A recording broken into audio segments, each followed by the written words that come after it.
This is my true story. I worked hard every day to build a small business from nothing. My son grew up watching me sacrifice sleep, comfort, and health so that one day, everything could be his. I thought he would take care of me when I became old. But instead, he drove me to a nursing home, said he'd visit soon, and never came back. I waited every weekend for him. He never showed up. That day, something inside me changed. Before I tell you what happened next, tell me where you're watching from, and please subscribe so my story can reach more people. He said it was for my health. He said I needed rest, regular meals, and people who knew how to care for old bones that had done too much work. I wanted to believe him because he was my son, and fathers always want to believe their sons mean well. That morning he came early, carrying the same quiet face he wore at funerals. He packed my few shirts, a sweater, and the medicine bottles into a single bag. I noticed he didn't bring my photo frames or the small tools I used every day.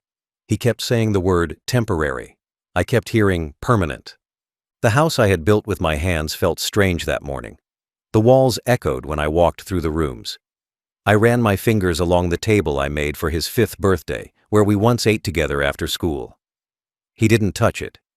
He didn't even glance around. He just looked at his phone, impatient, as if he had somewhere more important to be. When we stepped outside, the sunlight was cold. The car door opened, and I climbed in slowly, holding the railing because my knees shook more from sadness than from age. The drive was quiet. He kept both hands on the wheel, eyes fixed on the road. I tried to make small talk, asked about his work, about his wife, about the business that still carried my name on the signboard. He gave short answers, all ending fast. I realized the silence between us had been growing for years, and now it had finally taken shape in that car. The city faded behind us as we entered a quiet part of town where the buildings were gray and clean, but lifeless. Then I saw the sign, Haven Valley Care Home. My chest felt heavy. He parked the car and said it was only for a short while. That line again. The staff greeted him warmly, like they had seen many sons like him before. I could see it in their eyes, that tired look of nurses who watch too many goodbyes that never become returns. He carried my bag to a small room on the 1st floor. There was a single bed, a chair, and a window that opened to a row of trimmed bushes. The smell of disinfectant covered everything. I sat on the bed while he spoke with the manager at the door. I caught pieces of the conversation, words like monthly, automatic payment, check-in every few weeks. Then his voice faded. He walked back in, put the bag beside the bed, and said I would be fine here. I nodded. I wanted to hug him, but he was already halfway to the door. He said he'd come visit next weekend. I smiled and said I'd be waiting. He didn't look back. Through the window, I watched him walk to his car, unlock the door, and start the engine. The sound of the tires crunching the gravel stayed in my head long after he left. I waited by the window until the car was just a speck of dust on the road. I told myself he would turn around. He didn't. The nurse came in, asking if I needed tea. I said no. I wanted silence more than anything. That first evening, I unpacked slowly. Each item reminded me of something that once mattered. The sweater his mother had knitted, the photo of him holding his first school trophy, the pen I used to sign the first contract that built our business. I placed them neatly on the small wooden table, hoping they would make the room feel less like a cell. Dinner was served at 6. The food was soft and tasteless. The people around me were strangers, most of them staring into their plates, waiting for nothing in particular. Some had families who came to visit, others didn't. When the nurse asked about my son, I told her he was busy running our company. I said it proudly, even though it hurt. Later that night, I lay awake listening to the faint sound of rain on the roof. Every car that passed outside made me lift my head, hoping it was him. It never was. I told myself again that he'd come next weekend, but in my heart, I already knew weekends meant nothing to him anymore. He had left me behind like an old receipt, proof of something he no longer valued. In that quiet room, I thought about all the years I spent working for him. I thought about how I handed over everything without question. The business registration, the bank accounts, even the property papers. I remembered his excitement when he opened his first store, The way he said we'd build a legacy together. And now that legacy had ended in a nursing home room with a broken chair and a ticking clock. I wasn't angry yet, just empty. I stared at the ceiling until my eyes burned, and I whispered to myself that maybe, just maybe, he'd remember who gave him everything. But as the hours passed, I began to realize the truth. He had already moved on, and the man who taught him to dream was now just another old man in a rented bed, waiting for a visit that would never come. The first night in that nursing home felt longer than any night in my life. The room was clean, the sheets white, but everything smelled like bleach and old sadness. There was no sound except the faint ticking of a clock and the distant hum of the hallway lights. I lay on my bed, staring at the ceiling, waiting to hear the sound of footsteps. Maybe his, maybe someone coming to tell me he had changed his mind. But the hallway stayed silent. The nurses walked by, their shoes squeaking softly on the floor, and I heard them whisper through the thin walls. They talked about dinner plates, new patients, medicine lists, ordinary things that didn't belong to me. Every time I heard a car outside, I sat up, thinking it might be him. It never was. I didn't sleep that night. My body rested, but my mind kept asking the same question over and over. How could a son forget the man who built his world? When morning came, I got out of bed early and looked through the small window. The sky was gray, and a few birds hopped across the yard. I saw families arriving with flowers, cakes, and smiles. They hugged their parents, took photos, promised to visit again soon. I stood at the window, waiting for a familiar car to pull up. It didn't. The nurse who brought me breakfast smiled politely, asked if I wanted to call someone. I said no. I told her my son was probably busy with work. She nodded in that quiet way people do when they don't believe you, but don't want to make it worse. I sat in the chair beside the bed and stared at my cold tea. It felt strange to realize that for the first time in my life, I had nowhere to go, nothing to fix, and no one to talk to. Days passed, but the routine never changed. Wake up. Pills. Breakfast. Silence. A short walk in the hallway. More pills. More waiting. The place wasn't bad, just lifeless. People around me talked about their children, their memories, the good old days. I listened quietly. When they asked about my son, I said he was running our family business and couldn't come often. It sounded better than the truth. They smiled politely, but I could see the same pain in their eyes, the pain of being left behind by the very people they lived for. I made small talk with a man named Harold, who said his daughter visited him every Sunday. He said it with pride, as if those visits were medals he'd earned. I envied that feeling. I hadn't heard from my son since the day he left me there. Not a call, not a message, nothing. Every night I looked at the photo I kept on the small table, the one of him as a boy, standing beside me at our first store. His smile in that photo was full of life, full of trust. I kept asking myself where that boy went. How did he turn into the man who could abandon his father? Sometimes I blamed myself. Maybe I gave him too much. Maybe I made success too easy for him. I was the kind of father who never said no, who worked long hours so my son wouldn't have to. I thought that would make him grateful. Instead, it made him careless. He didn't earn the business. He inherited it. And maybe that's why he didn't value it. Or me. The loneliness inside that home had a weight to it. You could feel it pressing on your chest, especially after sunset. The corridors turned dim, and the world outside faded into darkness. Some of the other residents cried quietly at night. Some called out names of people who were long gone. I didn't cry. I just stared at the door, wondering if he even remembered I existed. I started counting the days since he left me there. 7 days. Then 14, then 30. Still nothing. No call, no visit. The staff stopped asking if my son was coming. They already knew. Then one afternoon, while reading an old newspaper in the lounge, I saw a small photo of my son in the business section. Local entrepreneur expands franchise to 3 states. There he was, smiling with his partners, standing beside the logo of the company I started 40 years ago. My name wasn't mentioned anywhere in the article. It felt like someone had erased me from my own story.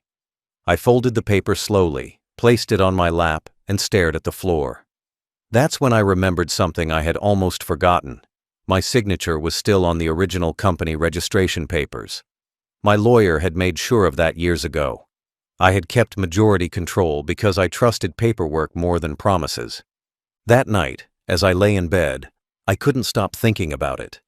My mind replayed the years of work, the contracts, the signatures, the papers locked away in old drawers. I realized then that maybe I wasn't as powerless as he thought. The man he left behind in a wheelchair still had one thing he didn't understand: the power of ownership. The thought gave me a small spark of warmth.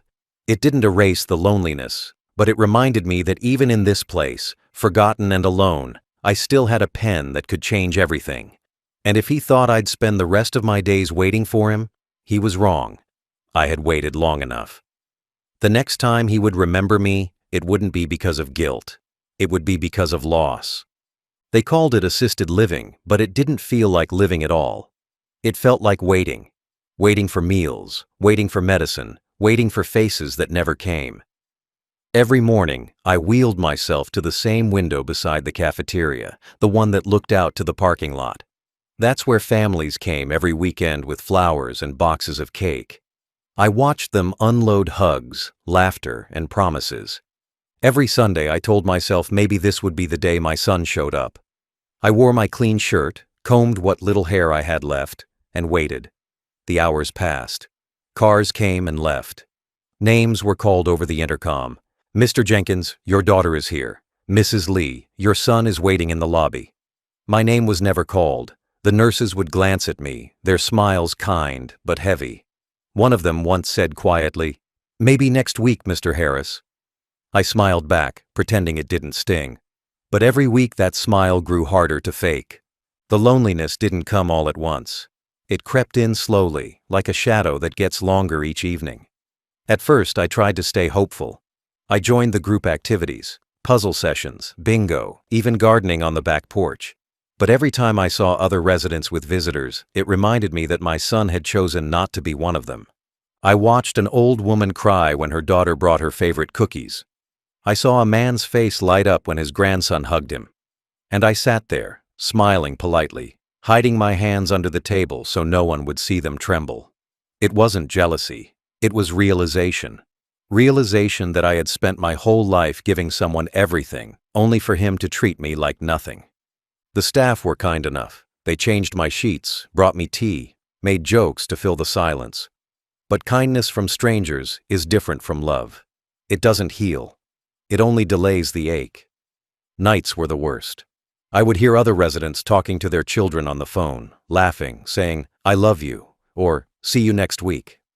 My phone never rang. The only calls I got were from the billing office, confirming payments. Payments made automatically from the company account, the same company I built from scratch. The irony never left me. My money was feeding the system that kept me locked away from the son I created it for. After a few months, the staff stopped asking if my son was coming.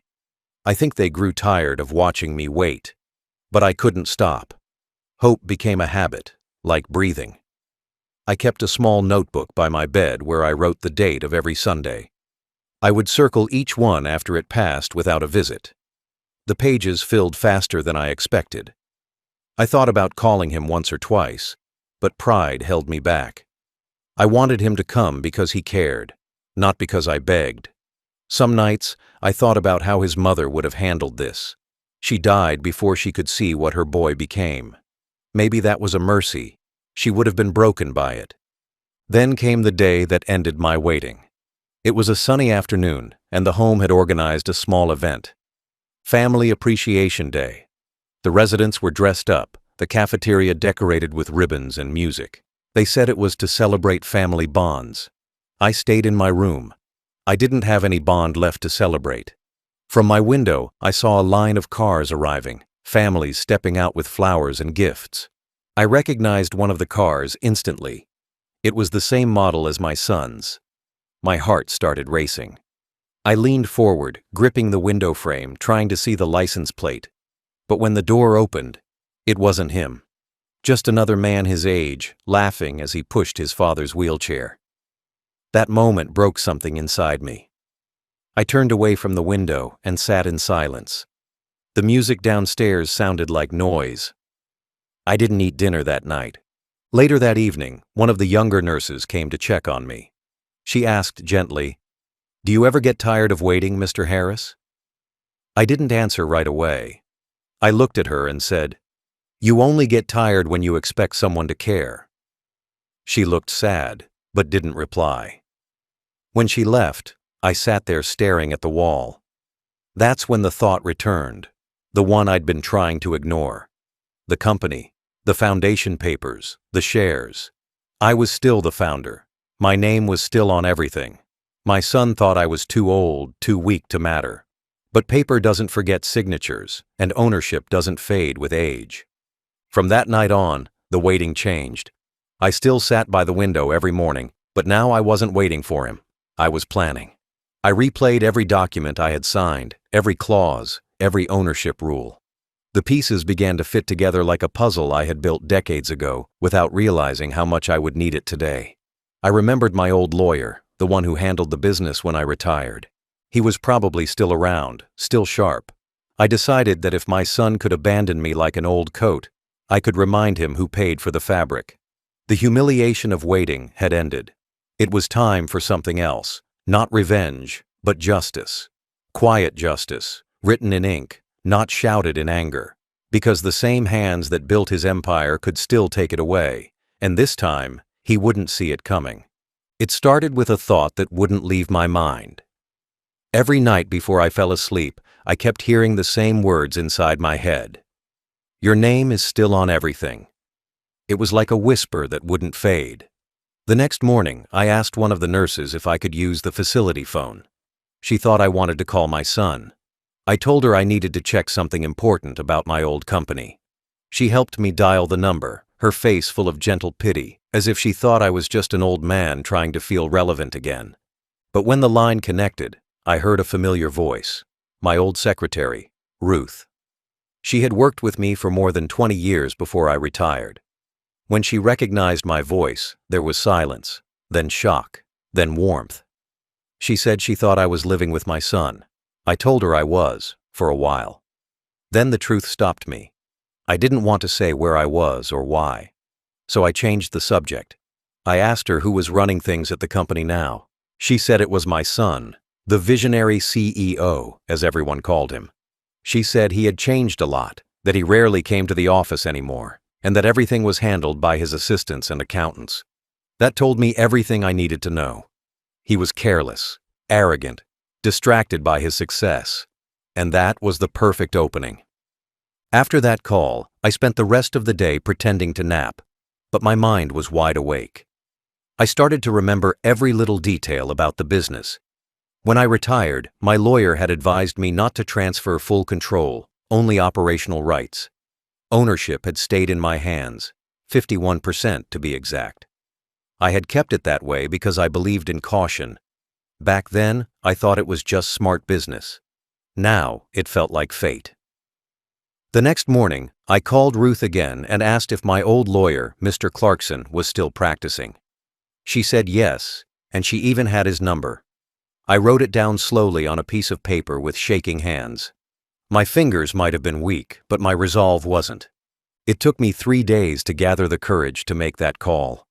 I was nervous, not because I doubted what I was doing, but because I didn't know how much strength I still had left in me to face what had to come. When Mr. Clarkson picked up, his voice hadn't changed at all, calm, confident, and full of that old-school respect. I told him who I was, and after a pause, he said, "Of course I remember. You're the one who built the transport company that survived 3 recessions. Hearing that reminded me who I used to be, not a patient, not someone forgotten in a nursing home, but a builder, a leader." I explained my situation without emotion. I said I was no longer living with my son, and that I needed to review my company ownership details. He didn't ask for sympathy, he asked for documents. That's what I liked about him. That same evening, I requested the staff to help me send a fax. They were surprised but didn't argue. Mr. Clarkson sent over copies of the original incorporation papers, shareholder list, and ownership proof. When I saw them, my heart felt strange, half broken, half alive. There it was, clear as daylight. I still owned the majority. All it would take was one signed instruction from me to trigger a sale, a merger, or a complete shutdown. I didn't need to argue with my son. I didn't need to beg for love. I only needed my pen. Over the next week, I planned every step carefully. I didn't want to act out of anger. I wanted to act with precision. I told the nursing home staff I needed to visit a notary for personal estate updates. They didn't question it. They arranged transportation and an aide to accompany me. That morning, as I sat in the back of the van, watching the city roll by, I felt something I hadn't felt in years: control. The buildings outside blurred, but my thoughts were sharp. Every signature I had ever made, every late night I had spent building that business, had led to this one moment. My son had taken my home, my dignity, and my peace. Now I was taking back what mattered most: power. When we reached the notary office, I signed the authorization papers Mr. Clarkson had prepared. My hands trembled, but my signature was clear. With that single stroke of ink, I set in motion a process that would turn his world upside down. I didn't sell everything that day. I didn't have to. I simply transferred the controlling rights to a trust in my name. It was enough to freeze operations until further notice. My son wouldn't even know until it hit his accounts. That evening, I returned to the nursing home and sat by the window as the sun went down. The sky was soft orange, the same color it had been the day he left me here. Only this time, I wasn't the same man. I wasn't waiting anymore. I was working quietly, methodically, like I used to when building the business from scratch. They thought the old man in the wheelchair was done. They were wrong. I still had one move left, and I would make it count. The plan was in motion now, silent, invisible, unstoppable. After signing those papers, a strange calm settled over me. For the first time in months, I slept through the night. I didn't toss or turn or wait for footsteps in the hallway. I had done something real, something that gave me my dignity back. The next morning, the nurse told me my son had finally called. I almost laughed. Timing has a funny way of showing what people really care about. He didn't ask how I was. He didn't ask if I was eating or sleeping or alive. He just said he'd drop by that weekend. I could already guess why. Someone must have told him the company accounts were frozen, that access was denied until the main shareholder, me, gave written authorization. He probably panicked and called out of fear, not love. Still, I agreed to wait for him. I wanted to see how much of the man I raised was left in him, if any. That whole week, I felt like I was preparing for a test I already knew the answers to. I cleaned my small room myself, folded the few shirts I had, polished the old watch I'd worn since the day I opened the business. On Saturday morning, I woke up early, shaved carefully, and wore my best sweater, the gray one his mother bought me decades ago. I sat by the window from dawn till noon, watching every car that passed through the gate. Each time I saw headlights, my heart jumped. Each time it wasn't him, it sank a little deeper. Lunch came and went. Then dinner. The light outside faded into evening, and the world outside my window turned orange, then gray, then black. He never came. The next day, Sunday, I waited again, though deep down I already knew. I watched other families arrive, one by one, just like they always did. Flowers, laughter, hugs. The same cheerful chaos I'd grown used to watching from a distance. One old man across the hall had 3 grandchildren running circles around his wheelchair. He was laughing so hard he could barely breathe. I used to be that kind of father, the one who gave joy, the one who was proud. But pride doesn't fill an empty chair. My son didn't show up that day either. By evening, I took off my sweater, folded it neatly, and placed it back in the drawer. The silence in the room that night was heavier than usual. It wasn't the silence of loneliness anymore. It was the silence of understanding. I understood finally that he would never come for me, only for what I had left. He had proven that already when he abandoned me here. But now I saw the full picture. His kindness had been a mask, his promises just a way to keep me quiet while he used everything I built. The thought didn't make me angry anymore. It made me focused. I wasn't going to beg for visits or affection. I was done waiting by windows for people who only saw me as a burden. I had one purpose left: to make sure he learned what real loss felt like. The following week, I met with Mr. Clarkson again, this time through a video call the staff helped set up.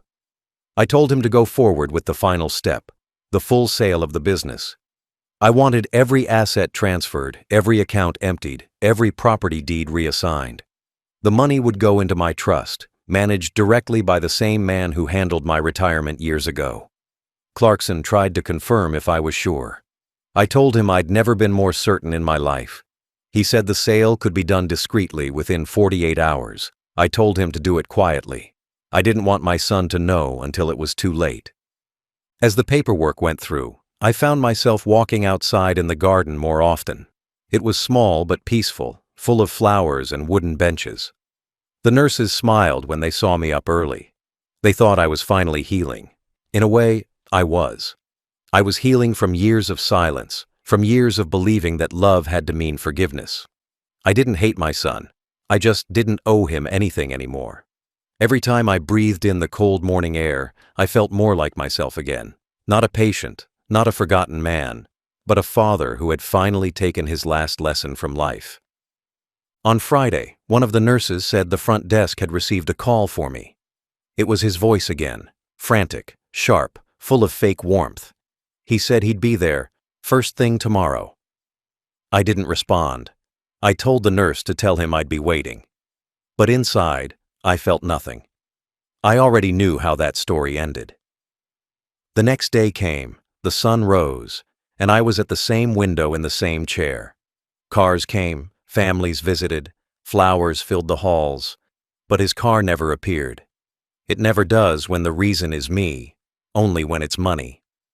As the day ended, I realized something simple. I no longer cared. Whether he came or not didn't change what was already done. The sale was complete, the transfer finalized. The business he built his pride on no longer belonged to him. Everything he thought was permanent had already changed hands, signed away by the man he forgot in a nursing home. I closed my eyes that night with a calm heart. The waiting was over. The visit would never come, and for the first time, I was fine with that. It was a gray morning when the final call came through. The phone rang softly beside my bed, and one of the nurses helped place it in my hand. On the other end was Mr. Clarkson, his voice steady as ever. He told me that everything had gone through exactly as planned. The sale was complete. The funds were secured. Every signature, every authorization, every verification was done. My name was once again written at the top of every document, not as a retired founder, but as the rightful owner who had made the final decision. I closed my eyes as he spoke, letting the weight of his words sink in. For the first time in a long time, I felt peace, not because of money, but because the balance of life had been restored. The man who thought he could erase his father had just been erased from the world he built on his father's name. Clarkson told me the amount that had been transferred into my trust. It was far more than I remembered the company being worth when I first stepped away. My son had grown it well, I'll give him that. But he had done it with arrogance, not gratitude. And now, everything he expanded, every new branch, every deal, every property, all of it now belonged to the man he abandoned. It wasn't revenge, it was correction. Life, in its quiet, perfect way, had written justice in numbers and signatures. I asked Clarkson to make one small change. I wanted a portion of that money to go toward improving the nursing home. I told him to donate anonymously, not in my name, not as charity, but as investment in a place that treated me like a human being when my own blood couldn't. He agreed. That one act made me smile. The home that had once felt like a cage now felt like a kingdom. After hanging up, I asked the nurse for some tea. She smiled and said I looked lighter, calmer. I didn't explain why. I just nodded and said it was a good day. As I sipped the tea, I thought back to all the years I spent teaching my son how to build, how to lead, how to care for people. He used to sit on my lap while I signed contracts, asking what each page meant. I told him that paper means power, but honesty means legacy. I don't think he ever understood the second part. He learned how to chase money but forgot how to hold love. That's where he failed. You can own every asset in the world, but the moment you forget where you came from, you've already lost everything that matters. By evening, the phone started ringing again. But this time it wasn't Clarkson, it was him, my son. The voice I had once waited months to hear now came through desperate and loud. The nurse asked if I wanted to take the call. I said yes. She placed the receiver in my hand and walked away quietly. He was shouting, barely breathing between his words. "Dad, what did you do? They're saying the company's been sold. You can't do this. You've ruined me." His voice cracked halfway through. For a moment, I could hear not the man, but the boy I once knew, scared, cornered, and lost. I didn't shout back. I didn't explain. I just listened. When he ran out of words, I finally spoke, slowly and calmly. I told him the truth, that he had left me to rot in a nursing home while living off what I built, that he forgot me until the money disappeared, that I had taken back what was mine, nothing more, nothing less. There was silence. I could hear his breathing on the line, shallow and broken. He didn't know what to say, and I didn't want him to say anything. After a long pause, I told him that life has a strange way of returning lessons. When you plant neglect, you harvest loss. When you abandon love, you inherit emptiness. I didn't need to raise my voice. The truth did that for me. He started to plead, said he didn't mean it, said he was sorry, said he would fix it. But apologies don't rebuild what's been deliberately destroyed. I told him I wished him peace and hung up. My hands didn't shake this time. I placed the phone back on the table and exhaled slowly. It was over. That night, I sat by the window again, the same spot where I once waited for him to visit. But this time, the waiting wasn't painful. It was peaceful. The garden lights shimmered, and a few residents walked by with their families. I didn't envy them anymore. I didn't need anyone to visit me to feel alive. I had finally taken my life back in the only way I could, through the same discipline, patience, and intelligence that once built my success. The circle was complete. The son who abandoned his father now understood what it meant to be left alone. And I, the father who had once been forgotten, had finally remembered who I was, not a burden, not a patient, not a weak old man, but the owner of his destiny, right till the very last line of his story. The next morning, the peace I had found was interrupted by noise, loud, chaotic noise coming from the front gate of the nursing home. Cars pulling up too fast, doors slamming, voices echoing through the hallways. It was a kind of disturbance this quiet place rarely saw. I didn't need anyone to tell me who it was. I knew before I even saw him. My son had finally decided to visit, not because of love, not because of guilt, but because panic had dragged him here by the throat. I sat in my chair by the window, watching the reflection of the driveway in the glass. A black car screeched to a stop near the entrance, and there he was, stepping out in a suit, phone pressed to his ear, yelling at someone. The man who once looked untouchable now looked like a storm collapsing on itself. His tie was crooked, his hair undone, his confidence gone. He looked around like he was trying to find control in a world that no longer answered to him. And then his eyes found me through the glass. For a brief second, everything stopped. Time, sound, even breath. He saw the old man he left behind, still alive, still composed, still in control.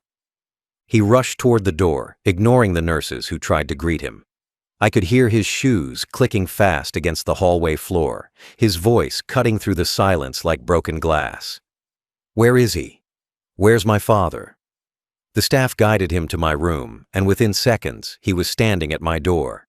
He looked different, older, paler, smaller. Success had once made him look tall. Fear had made him shrink. His mouth opened, but no words came out at first. He looked at me like a man seeing a ghost. For years, I had imagined this moment, what I'd say, how I'd feel.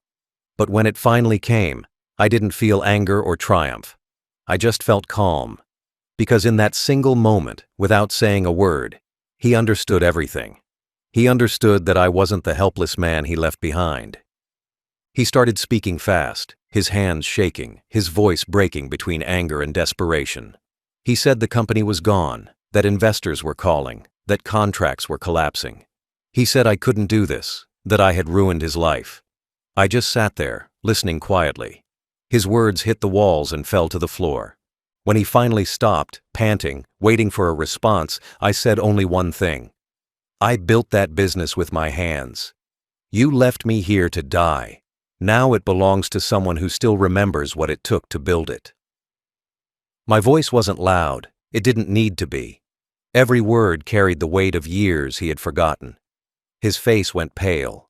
His eyes darted around the room like he was searching for a way out of what he had created. But there was none. The nurses stood near the door, pretending not to listen, but I could feel their quiet satisfaction.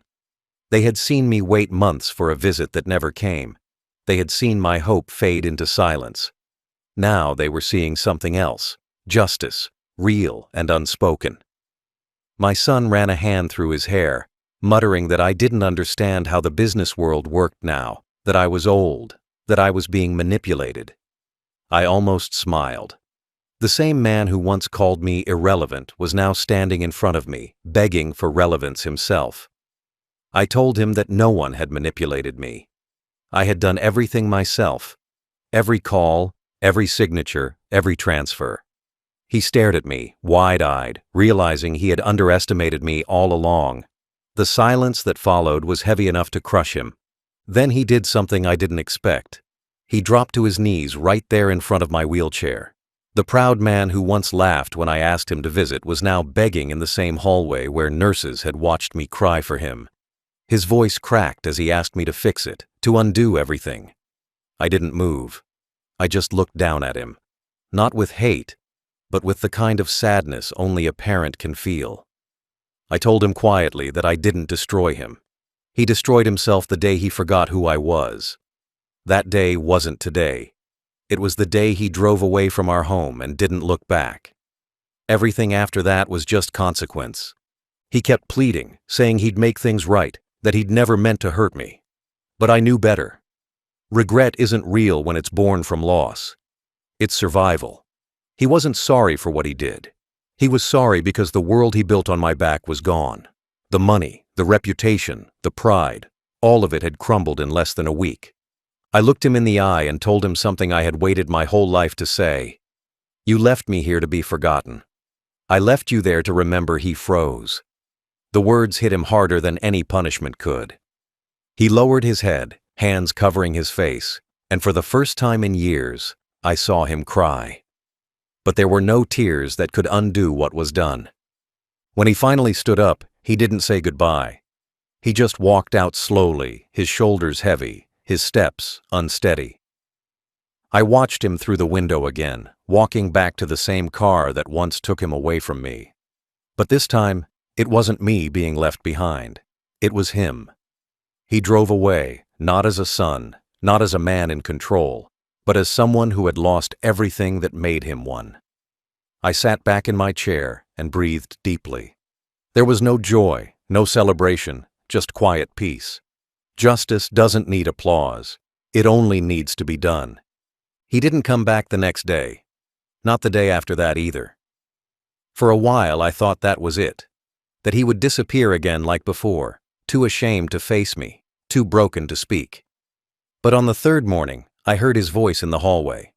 It was quieter this time, softer, almost trembling.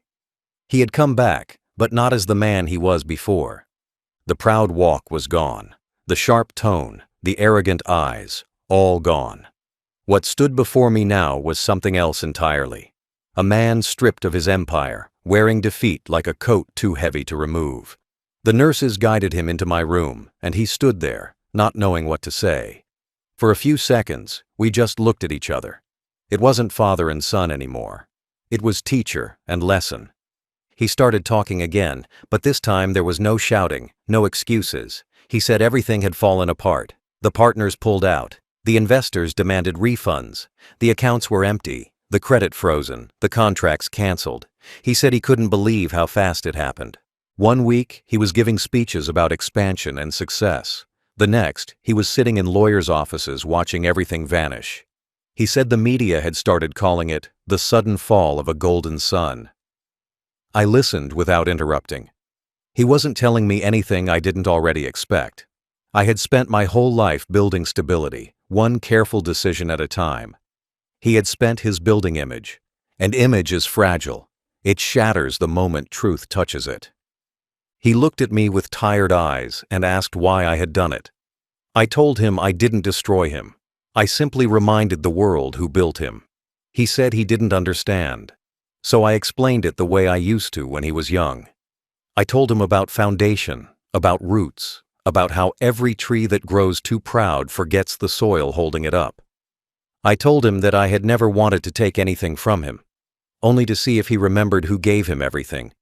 And when he didn't, life took over and did what I couldn't. He stared at the floor while I spoke, his jaw tight, his hands trembling. He wasn't angry anymore. He was scared, not of me but of himself, of realizing what he had become. The nurses passed by the door, pretending not to notice the scene. But they did. They had seen me wait for this moment for months, seen me cry in silence, seen me slowly lose faith in my own child. And now they were seeing the moment life turned the page. My son finally looked at me and said he was sorry. He said he didn't know what happened to him, that he got lost in success, in pride, in the feeling of power. I didn't reply right away. I had heard those words before, just not from his mouth. They were the same excuses I used to hear from failed businessmen I once bailed out. But he wasn't one of them. He was my blood. So I told him something I never thought I'd say. You haven't lost everything. You've lost what never mattered. What's left now is what you do next. He asked if I could fix it. I said no. I had already done my part, built the foundation, gave him the tools, taught him the values. Fixing it now wasn't my responsibility. He had to learn what it meant to start from zero, to taste hunger, to feel the weight of humility. He nodded slowly. I could see the shame settling in his shoulders like stones. He said he didn't even have a place to go. I told him he always had a place to start, the same one where I started. Hard work, discipline, truth. Those things didn't vanish with his company. They vanished when he stopped using them. He wiped his face and said nothing else. For the first time in years, he looked like my son again. Not the man who abandoned me, but the boy who used to stand beside me at construction sites, watching his father build something from nothing. Before he left, I reached for the drawer beside my bed and took out a single piece of paper, the final receipt from the sale. I handed it to him. He hesitated before taking it, as if the paper itself burned. I told him to keep it, to remember what it cost to forget where he came from. He held it for a moment, then nodded silently. There were no tears this time, no pleading, just quiet understanding. He walked out slowly, his steps uncertain, his head low. The staff in the hallway stepped aside, whispering. They knew what had just happened. They knew that power had shifted in silence, not through anger or violence, but through wisdom and patience. When I was alone again, I sat back in my chair and looked around the small room that had once felt like a prison. It didn't anymore. The walls felt warm, the air felt lighter. I had been humiliated here, forgotten here, abandoned here, and yet this same place had become the ground where I took my life back. That's what reversal means. Not getting revenge, not breaking someone down. It's standing up in the place they left you and proving you never needed them to rise again. My son had lost his fortune. I had found my peace. Days turned into weeks after that final confrontation, and something strange happened. Silence became my friend again. The same silence that once suffocated me now felt peaceful. I woke up each morning with sunlight spilling through the small window beside my bed. The same view I once stared through in loneliness now looked beautiful. The trees outside were turning green again, birds hopping along the fence, nurses walking across the garden with trays of flowers. Life hadn't changed much around me, but inside, everything had. I no longer waited for footsteps. I no longer counted Sundays. The waiting was over, the wound closed. What was left was peace, simple, earned, and solid. Every morning I sat by the garden window, a cup of tea resting on my lap. The warmth of it reminded me that I was still here, still breathing, still capable of choices. The nurses smiled when they saw me, not out of pity this time, but respect. They had seen me at my lowest, confused, abandoned, humiliated. Now they were seeing something different, an old man who had quietly turned pain into power. They started calling me Sir, half joke, half truth. One day the manager even came to thank me personally. I asked why. She said the nursing home had received a large anonymous donation that helped fix the heating system, upgrade the garden, and improve salaries for the staff. I didn't say anything. I just smiled and nodded, pretending to be surprised. But inside, I knew. That was my doing. A small part of the company money I had redirected to this place. The irony wasn't lost on me. The home my son had left me in had now become partly mine. There was comfort in that. Not pride, but quiet satisfaction. The same walls that once echoed with my disappointment now carried laughter again. Not just mine, but from the people around me. I started helping the younger staff with small things, teaching them how to manage budgets, how to file records, how to track expenses properly. They called it business lessons, but for me, it was purpose. It reminded me that wisdom doesn't fade with age, it just waits for a chance to be used again. In the evenings, I played chess with another resident named Harold, the same man who used to tell me his daughter visited every Sunday. Now he said I seemed lighter, happier. I told him I'd stopped waiting for things that weren't coming. That's the secret to peace. Not getting what you want, but learning to live without expecting it. Sometimes I still thought of my son. I wondered where he was, what he was doing, how he was coping. I never called him, and he never called me. And yet, there was no bitterness left. I had already said everything that needed to be said. The lesson was written, delivered, and sealed. Whether he learned from it was up to him. I didn't wish him harm. I just hoped he found humility. The same humility that comes when you realize you can lose everything in a blink. I think he did. One afternoon, the nurse handed me an envelope, a small card with no return address. Inside was a short note. I'm working again, from the ground up. Thank you. No signature. But I didn't need one. I knew who it was. I smiled, folded the card, and placed it in the drawer beside my bed, right next to the photo of us from decades ago. Father and son, standing outside the first store we ever opened. That photo no longer hurt to look at. It felt whole again, like time had forgiven what people couldn't. Evenings in the home became my favorite time of day. The sunlight turned golden through the glass, and the smell of dinner drifted through the halls. I'd watch the younger nurses laughing, the old residents smiling at visitors, and I'd feel something I hadn't felt in years: belonging. Not because of who visited me, but because of what I had built around me. I wasn't alone anymore. I had turned this place into my home, not by choice, but by effort. Pain had brought me here, but peace had decided to stay. Some nights I'd roll my wheelchair outside to the garden, look up at the sky, and think about how strange life is. The things we fight hardest to keep often slip through our fingers, and the things we never wanted end up saving us. My son left me here thinking he had ended my life. He didn't know he was giving me a new one. The business, the house, the pride, none of it mattered anymore. What mattered was that I had found my dignity again. And dignity, once lost and reclaimed, shines brighter than success ever could. Now I live without noise, without expectation. The world has slowed down to a pace that matches my heart. Every sip of tea, every laugh from the staff, every breeze through the window reminds me that I'm still the author of my own story. And though my son may carry his regret for years, I carry only peace. Because in the end, I didn't just sell a business. I sold my pain. I traded it for silence, for calm, for freedom. And that, to me, is the greatest profit a father could ever make. It's strange how life comes full circle. Years ago, I thought peace would come from family dinners, shared laughter, and a son who carried my legacy forward. I imagined sitting by the fireplace in my old home, watching him raise his own children, proud and grateful. That dream never happened. Instead, I found peace in a small room in a nursing home, surrounded by strangers who became kinder to me than my own blood. At first, I used to wonder why life turned out this way. But now I understand. Sometimes peace doesn't arrive in the shape you expect. It sneaks in through endings, through pain, through the moments you think you've lost everything. I lost my son long before I lost my company. I lost him the day pride replaced love in his heart.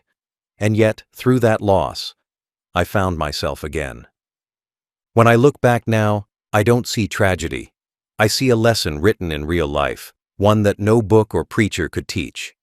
I see a young man who built an empire and an old man who quietly took it back when forgotten. I see how the world mistook kindness for weakness, and how wrong they were. There's a kind of strength that doesn't need shouting, that doesn't swing fists or break things. It's the kind that sits still, waits, remembers, and strikes only when the time is right. I learned that the loudest revenge is done in silence, not through hate, but through action. When my son drove me to that nursing home, I thought my story was over. But life had one more chapter waiting for me. A chapter where the father the world had written off became the author again. Now, when I see my reflection in the window, I don't see an old man left behind. I see the man who survived disappointment, humiliation, and abandonment, and turned them into power. My hands may shake when I hold a cup, my back may bend, but my will hasn't aged. I look around this small room and realize it's not a prison anymore. It's proof that you can lose everything and still win where it truly matters. I didn't destroy my son's life. I restored balance. I didn't take what was his. I took back what was mine. He left me to fade, to be forgotten, to become a ghost in a quiet hallway. Instead, I became the one lesson he'll remember until his last breath. Never forget the hands that built your life. People ask me sometimes if I ever forgave him. The answer is yes, but not in the way people expect. Forgiveness isn't pretending the pain didn't happen. It's accepting that it did, and choosing not to let it own you anymore. I forgave him when I stopped waiting for him to come. I forgave him when I chose peace over bitterness. I forgave him the day I realized I no longer needed him to say sorry for me to heal. Because in truth, I didn't do what I did out of hate. I did it to remind him that the world has rules, moral ones, silent ones, written in the heart. You can lie to people, build walls of money, run from the past. But one day, everything circles back. And when it does, the truth doesn't knock. It enters. Now I spend my evenings watching the sunset paint the sky through my window. The color shifts from orange to gold, just like it did that day he drove away. The difference is that I no longer feel the weight of betrayal when I see it. I feel gratitude, because that moment, the moment he left me, became the start of the man I am now. The man who learned that sometimes you have to lose love to earn respect. Sometimes you have to be abandoned to remember your worth. Sometimes you have to let go of the child you raised to save the dignity you built. I don't know how much time I have left, but I know this. I will leave this world with peace in my heart and clarity in my mind. My story isn't about revenge. It's about reclaiming the right to be remembered. My son will go on, rebuild, maybe even prosper again. But he will never forget this, that the father he left in a nursing home was never weak, never broken, never finished. He'll remember that power doesn't come from youth or wealth or noise. It comes from patience, from memory, from the steady hands that built his fortune and, when forgotten, quietly sold it all away. He left me to fade in a nursing home. I left him to fade in regret. He built his empire on my name and lost it to the same hands that gave it life. And if I could speak to every son and daughter out there, I'd tell them one thing. Never underestimate the quiet strength of a parent's heart.